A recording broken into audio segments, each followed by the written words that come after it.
இனிமே கண்ணை மூடிட்டு கடலை எண்ணெய் வாங்கலாம். ஏன்னா மந்த்ரா கடலை எண்ணெய் இதயத்தின் தயாரிப்பு. லோக்சபா தேர்தலை முன்னிட்டு தீவிர பிரச்சாரத்தில் ஈடுபட்டுள்ள பிரதமர் மோடி நாளை கோவை வருகிறார். கர்நாடக மாநிலம் சிவமோகா ஏர்போர்ட்டில் இருந்து தனி விமானத்தில் மாலை 4:35 மணிக்கு புறப்படும் மோடி 5:30 மணிக்கு கோவை ஏர்போர்ட் வருகிறார். அங்கிருந்து சாலை மார்க்கமாக ரோட் ஷோ துவங்கும் இடமான சாய்பாபா கோவில் கங்கா மருத்துவமனை பகுதியை வந்தடைகிறார். அங்கு துவங்கும் ரோட் ஷோ 6:45 மணியளவில் RS-புரம் போஸ்ட் ஆபீஸ் பகுதியில் நிறைவடைகிறது.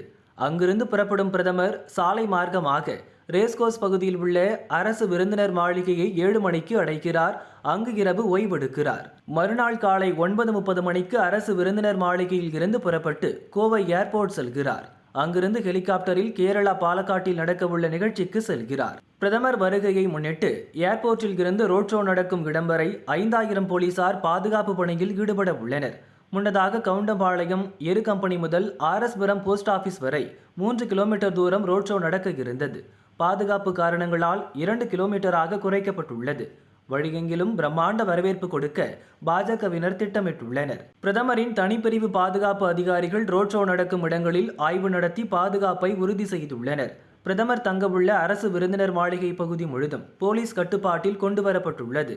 துடியலூர், கவுண்டம்பாளையம், சாய்பாபா காலனி, வடகோவை, RS-புரம் தற்காலிக ரெட் ஜோன் பகுதிகளாக அறிவிக்கப்பட்டுள்ளன.